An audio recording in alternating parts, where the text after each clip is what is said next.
Hey everybody, we are getting ready to start our design AMA. So it is December 13th, 2:01 p.m. EST. We're going to be working with this new AMA format that we started. I'm going to be asking some of the pre-submitted questions from the community to our team here. And then we're going to wrap up the back end by inviting some people to come up on stage and ask their questions there. And then our design team will answer them live. Before we get to that, we have Literallykanteven, who I'm not sure if you guys have really interacted with him before. We also have Pieface and Hubert. And then Pogo is our sound guy. This is going to be his first time at one of these AMAs. And then Cabbage, she's one of our artists. So before we get started asking these questions, I'm first going to pass the mic off to Cabbage.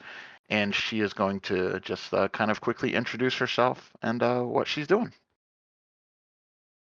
Hi everyone, I'm Cabby, and I'm one of the pixel artists from the creative team.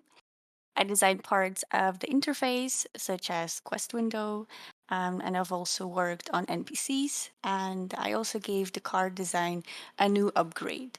So I hope you enjoy them, and that's a little bit about me. All right. Next, I'm going to let Pogo take the mic for a second, and he'll just introduce himself very quickly to you guys, and then we'll start asking some questions. Cool, yeah. Hi guys, I'm Pogo, and I am the composer for DefiKingdoms. So my role so far has been giving the game all original music. So we hit that threshold with the professions area. Now all the music you hear in the game is fully original, which is super exciting. And yeah, so I've been on the team for about 3 months now. It's been a joy to work with the whole DFK team and be a part of this community. So thanks for all the really kind and heartwarming reception you've given all the music. And I can't wait to show you more about the music and hear what you think. All right, thanks, guys. We're really happy to have you here, and let's just hop right into it. So, our first question comes from Zaki. Will I be able to use the Rune of Atonement on a hero that was not leveled during the beta, or is its use limited? Hi, do you want to take that one? Yeah, I can answer this question. Um, and this answer is directly from our Frisky Fox. He said that any hero can use the Rune of Atonement, but it's only able to be used once per hero. And other uses for it though is you can buy them or sell them and sell the Rune of Atonement as well. But yeah, any hero can use it, but only once per hero. No worries about the leveling up during beta and stuff like that. Yep. Cool. Our next question comes from DFK Charmer. Can we get some more details around the uses of monks and pirates? Every other basic class seems to be a specialist in something we already know about in game, except for those two. Do you want to take that one, Hubert? Sure. Can you guys hear me okay? Yes, sir. All right. Yeah, so I've mentioned this before in like the Discord chat, but when we designed the heroes, it wasn't based on being like specialists on any specific profession per se. It was more looking at how would this hero operate in a combat situation and what stats would make sense for this type of hero. So yeah, heroes were definitely not balanced around professions, which is why you kind of see like miners have a little bit more stat points, or like the paladins are kind of the best for that, just because they have a lot of strength and endurance. And the strength and endurance that just kind of fell out because endurance is a defense stat, and paladins need to be more like a tank, and so it just kind of naturally occurred that way. But yeah, as far as right now with what you can do with them, it's true that that pirates and monks are not, they are not the best class for any of those things. But once we get combat going, you can expect to have different skills for every class, and every class to kind of have a specific role in combat.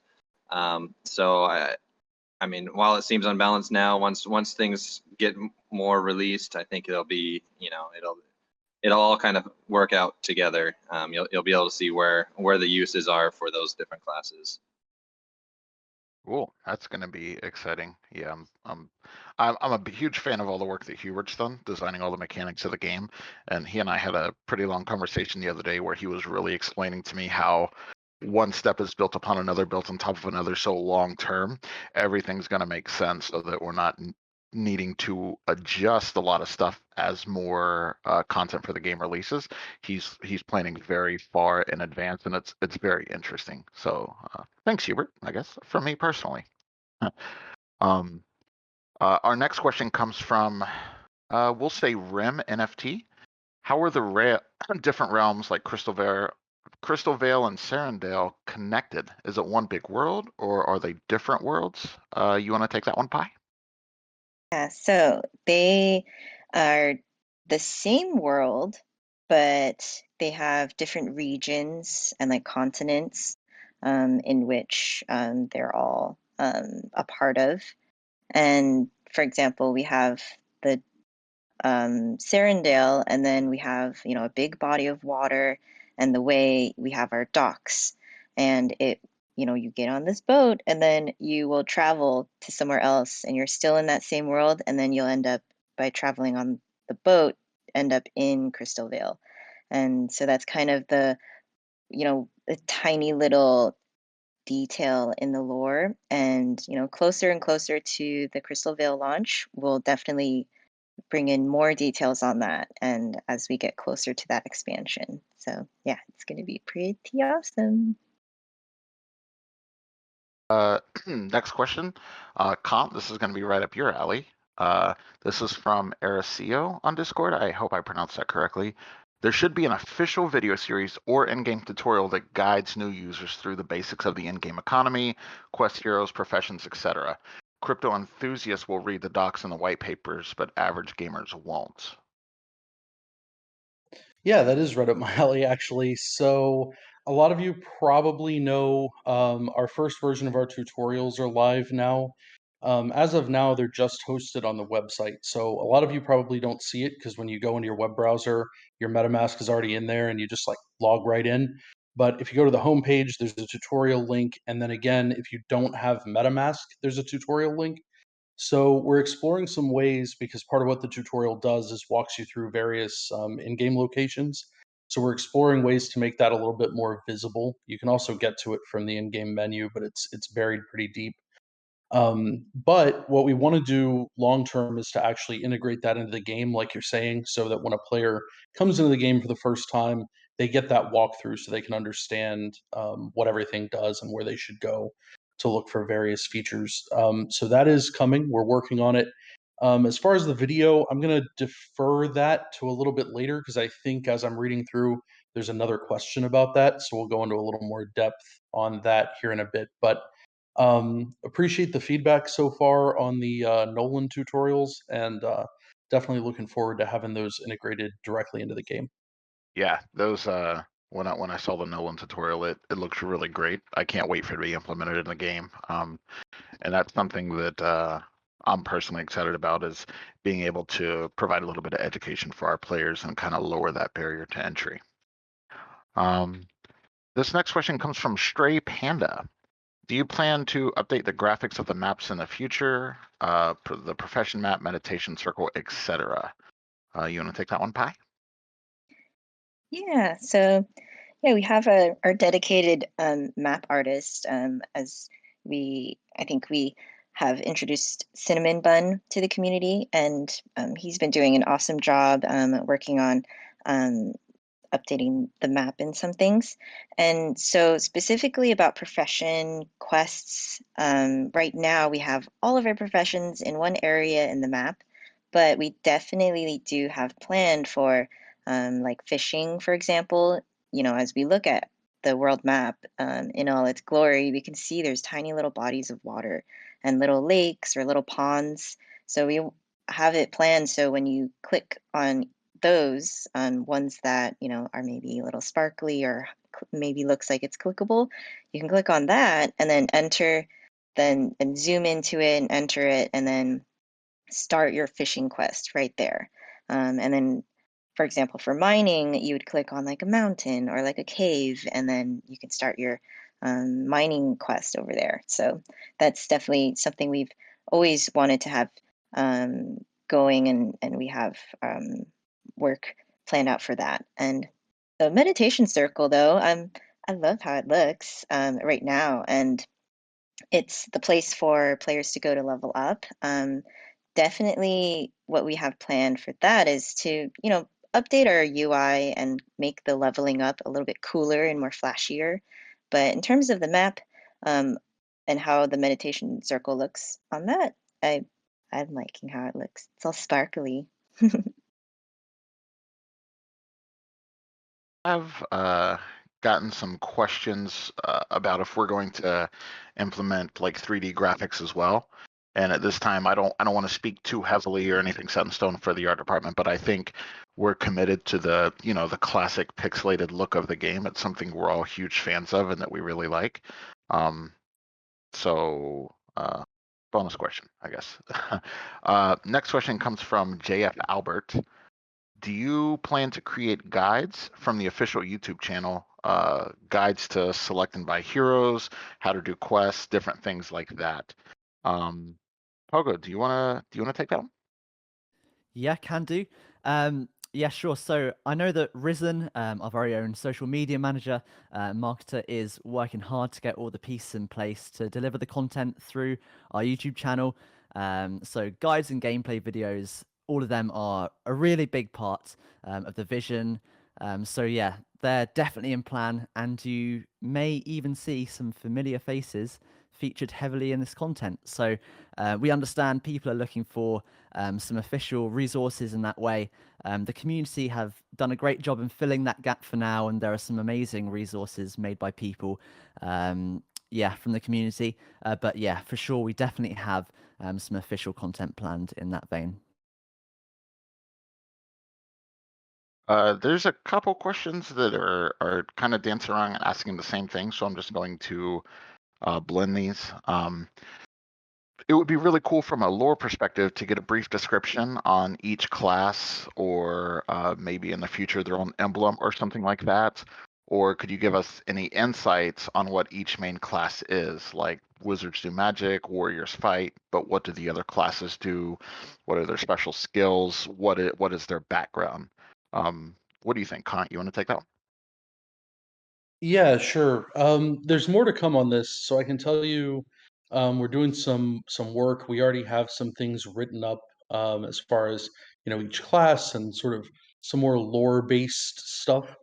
I don't think you'll be getting a lot of specifics around abilities and combat until we're closer to PvE releasing.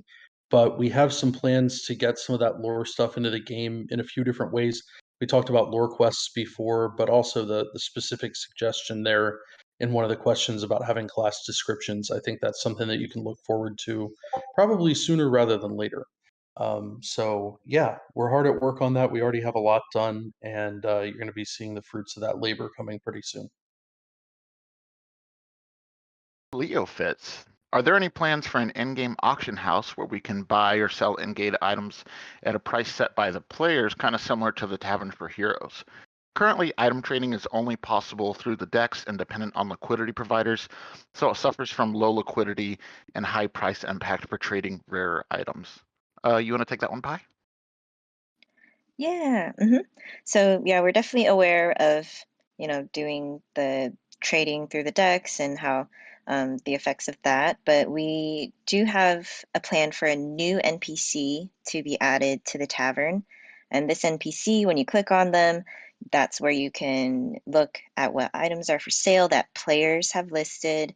And then you can also click to sell your items that you have, and you can set your own price for that. And it'll be really similar to how we have it for heroes. So that's kind of why we felt like it would be appropriate and fit really well with putting that in the tavern. So yeah, it's in the works.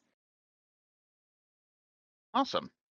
Our next question comes from Katsu Katsu on Discord. I feel it's necessary now to compile the information properly and translate it into each country's language and send it out. I urge you to take measures to lower the barrier to entry and get more people from different countries into the game. Kant, you want to take that one? Yeah, definitely. So, a few things. We announced already that we're working on localization, and so initially we're working on getting our methods in place for that, making sure that everything in the game is tagged properly, figuring out what the easiest way to implement on our end is. We're actually in the works of doing simplified Chinese right now.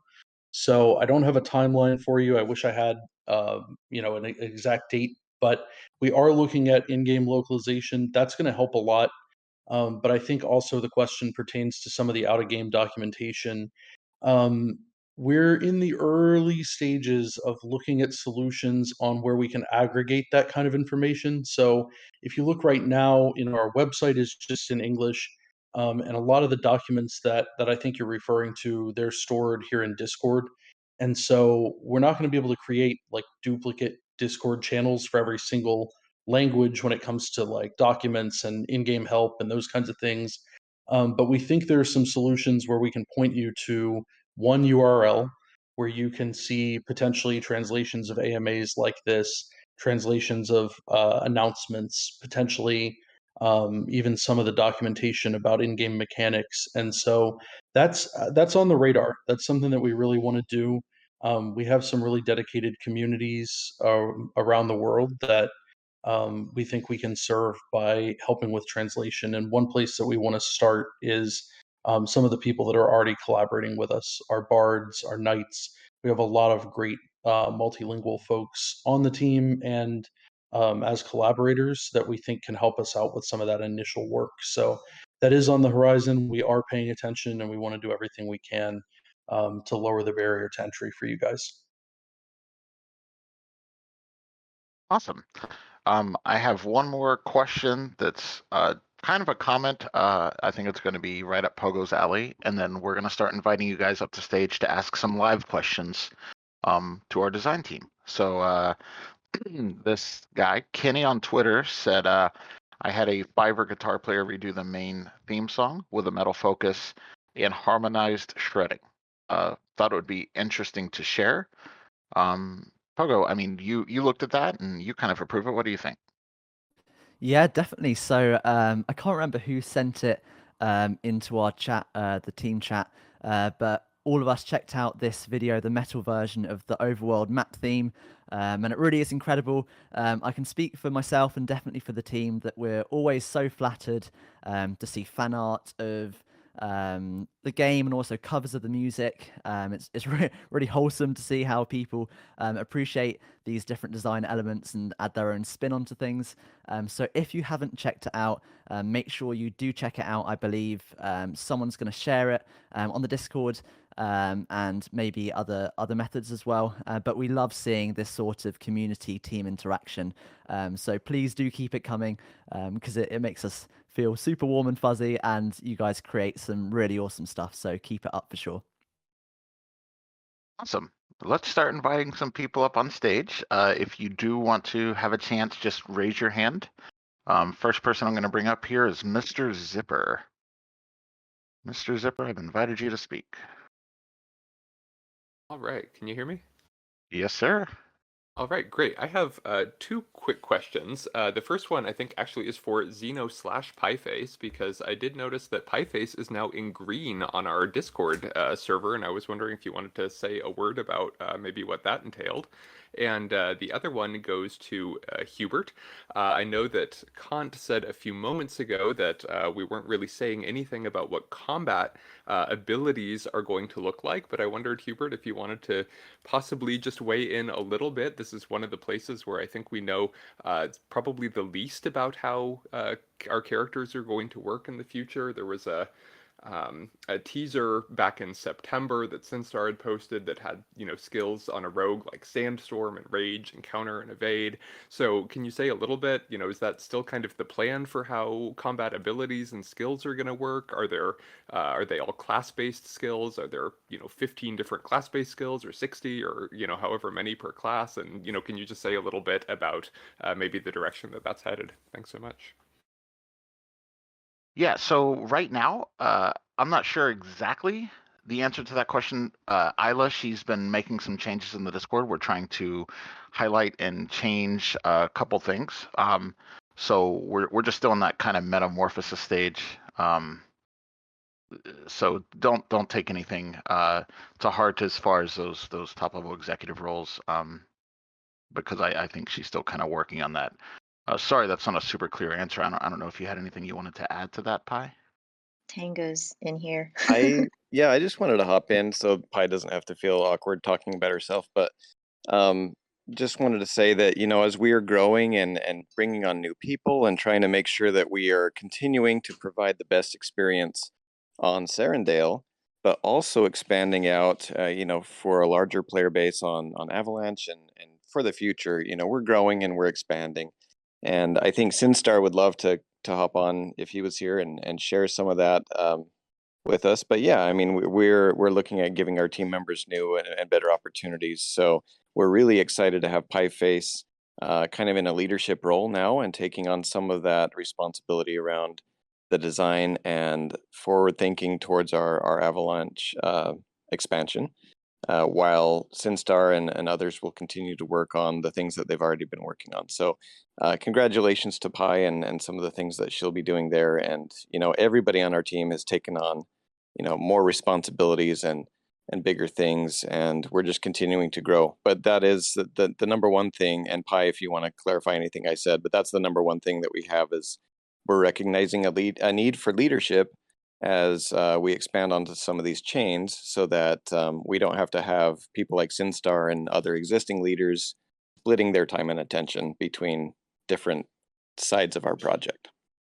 Yeah, absolutely. Yeah, as we all can have probably seen in the org chart, there's a lot that falls under Sinstar, and as we're growing, it's definitely a lot of work. So yeah, I've definitely taken the role of being able to help him out with a lot of growth that we're experiencing, and it's, you know, lots of Crystalville focused, which is really exciting. I'm definitely excited in doing that, and yeah, I've been here since launch on day one, and so I'm excited to be able to continue to be fully dedicated in this and as we grow. So yeah, thanks. I didn't even notice that it turned green for me, so thanks for pointing that out. That's awesome. Congratulations. Thank you. And I guess the second yeah, go ahead, question. Hubert. All right. So yeah, for skills and whatnot, just a disclaimer that, you know, we're still in development and things are subject to change. But I can kind of, I'll go ahead and give a little bit of information about the direction we're heading in. We do have like our plan for skills. Like you might have noticed when you leveled up that you received a skill point. Kind of our plan with skills is that it'll be kind of similar to a lot of other RPGs out there. The one that comes to mind is Diablo 2 in terms of having like a skill tree type of setup where you can have, you'll have different branching skills available to you if you have previous skills and you kind of level up that way. And also you can spend your skill points just to improve a given skill or spell or in general, spells and skills are kind of going to be synonymous to each other, and they both will use MP. That'll, you know, we have to balance out everything and make sure, you know, we don't make one class OP over all classes. Though, you know, of course, the higher rank classes will be generally stronger than the lower rank ones, just by virtue of the design of the game. But that's kind of our plan. So you can kind of think of it that way. I know it doesn't help right now when you guys are planning about, you know, the value of a given hero at the given time. And unfortunately, this is kind of how we have to do it with this game design approach. You know, we want it to be a fun game for people to play, just like as far as an RPG standpoint. But also, you know, we're very focused on ensuring that we don't break the market by just having something be unbalanced. So there's a lot of work to go on that. I guess I will mention I do have a couple people under me on my team of the game mechanics. One just joined very recently, so I think we're going to have. It's going to be very helpful to have him on. His name's Nonlinear Penguin. It'll be helpful just to have more people, so we can, as we keep adding more mechanics, it does it has been kind of stretching me thin, and now I think we have a good solid mechanics team that we can kind of work with to go forward on that. So, yeah. Great. Thanks so much, Hubert. Mr. Zipper? All right. Who will I choose next? How about Amanda? Hello, Amanda. Hi, just a quick question. I'm a big fan of what you guys have been doing so far and was just wondering if, as this project grows, there will be opportunities for artists to join the team in the future, specifically like digital or pixel artists. Yeah. I can answer that question.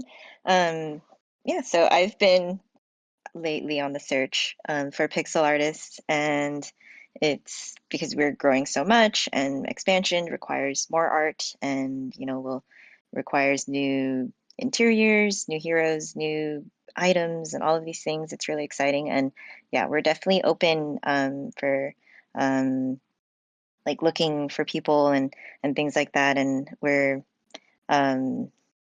yeah, it's something that we are,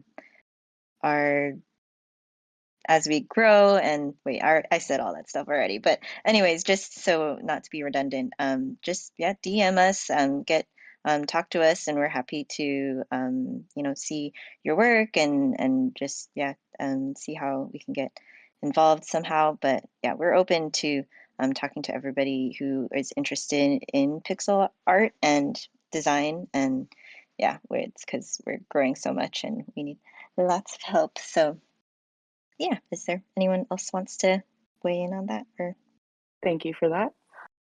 Yeah, I guess I could weigh in for a second and say, we're always looking for really talented individuals, and we try to be unbiased as possible. We love our community, but when it comes to bringing people onto the team, we have a lot of strict requirements as far as who we bring onto the team, because it does affect the entire course and direction of the game, as well as this is a blockchain game as well. So there's just a lot for us to consider.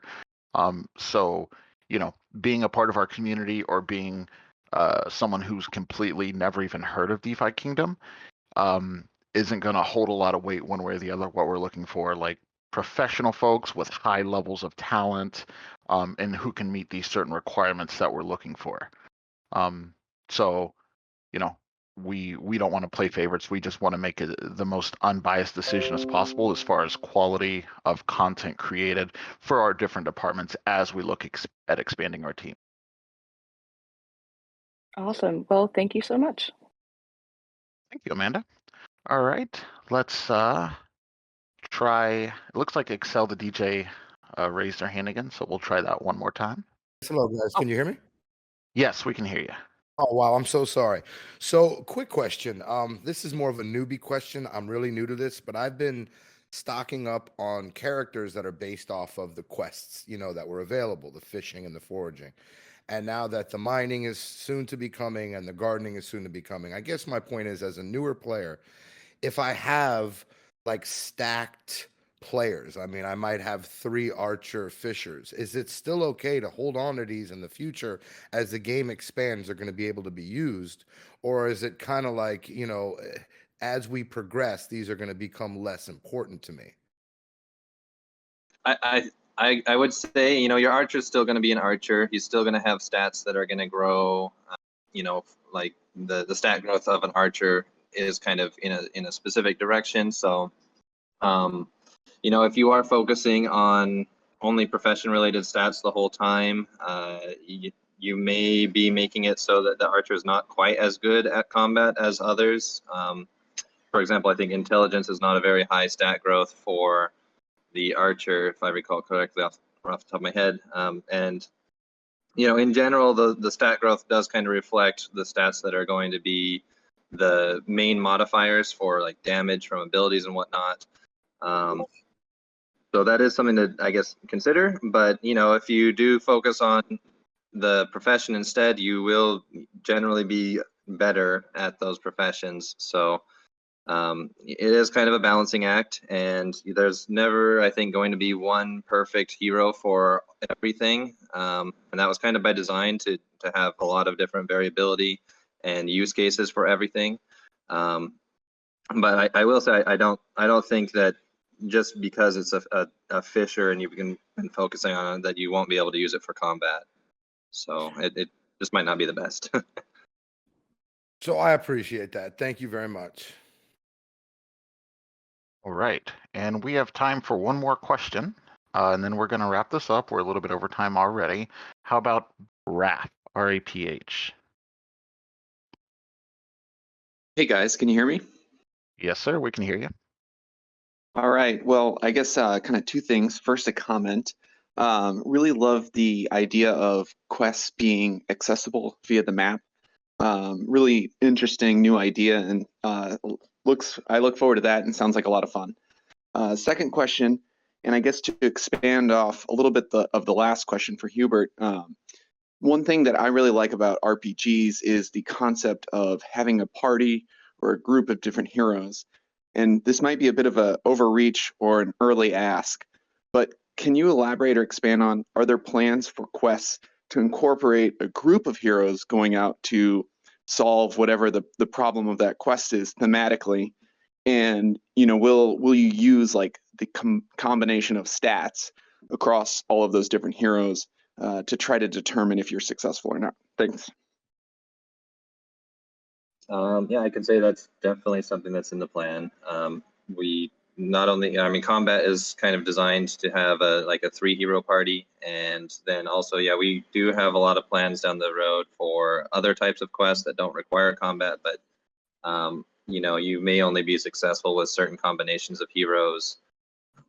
So yeah, you can definitely look forward to things like that in the future. Awesome, thank you.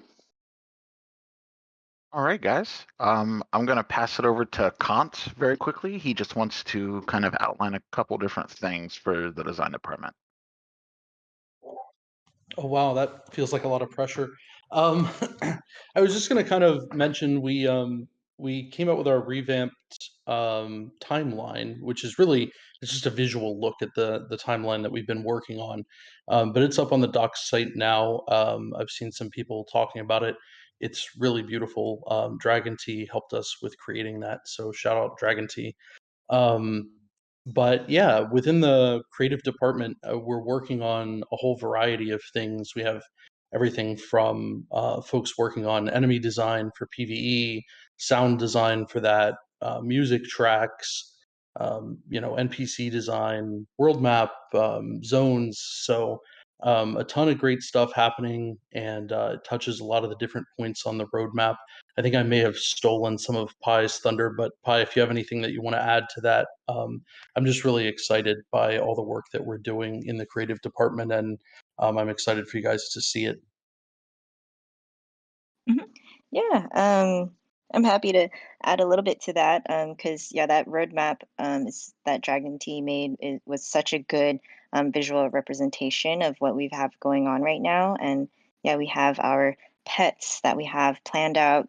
Hubert has so much to do with the mechanics regarding the pets, and those we want to make sure that our pets have incredible utility as well. And there's our equipment, and PvE is something that there's been some awesome work going on with that. And so, we have things ahead of the roadmap that we're working on, and also making sure that we have the things right in front of us that we're working on, and from both the expansion and our main game that we have on Harmony, and we're making sure that everything is very balanced, and we're not forgetting about one or the other and favoring one for the other for sure. And so it's been a lot of balancing and juggling and multitasking that we've been doing, but we do it because we're so passionate about the game itself and the community, and also with the art as well. Like this, it's so amazing that we have all of this in our heads that we've manifested and created in this beautiful pixelated world. And some people, they say like, "Ooh, are you going to upgrade it, make it 3D?" And it's like, we love this nostalgic beautiful pixel art that world that we've created. And I've definitely grown a huge appreciation for pixel art with that, because there's things that I'm learning about, like the shading. It's like the tones that you're using in the shading of the pixel art can affect the way that it looks and add some mood and tones to it. And yeah, I'm definitely so excited for this. And I appreciate the people in the community who appreciate it as well and like love it. And so definitely some amazing things in store. I'm so excited for the community to see it when they all, as we move and make progress in our little roadmap. But yeah, that's my little spiel. Thank you so much, everybody. Thank you guys. I really appreciate everybody being here. From the team, I appreciate you taking the time to come to this AMA. Everybody from the community, thank you guys for showing up. Pogo has a little announcement, and then after that, we'll be wrapped up. Pogo. Yeah, great. Cheers, Zeno. So we've all been seeing a fair few comments on the Discord and other means by people asking, hey guys, we really like the soundtrack. Is there a way to listen to the soundtrack whilst not on DeFi Kingdoms? People listen to it with a tab closed, but studying or whatever. So it's my pleasure to announce today that we are officially releasing a video called Chill Music to Quest 2, which is a compilation video with a bunch of the soundtracks, 3 minutes each around, and I think it's around 20 minutes in total, a massive compilation of the soundtrack for you to listen to when you're not in game. So yeah, that's the big announcement. Thanks, guys. Thank you so much, Pogo. Your music is super dope, and I love listening to it too. Anyway, before I start gushing over how awesome your sounds are, we can go ahead and wrap this up. Bolon is going to be making an announcement. You can check our socials. Risen and Bolon will be putting out the link to that video very shortly. Otherwise, thank you everybody so much for being here. I appreciate everybody's time, and guys on the team, if you have any last comments, feel free to shout out right now, and then we'll wrap up and adjourn until next week. Yay, thanks everybody. Bullish. Thanks for coming, guys. Yeah, everyone. Cheers, guys. Bullish. Bullish. Bullish. Thank you so much, everybody. Bullish. Bullish. Have a good week.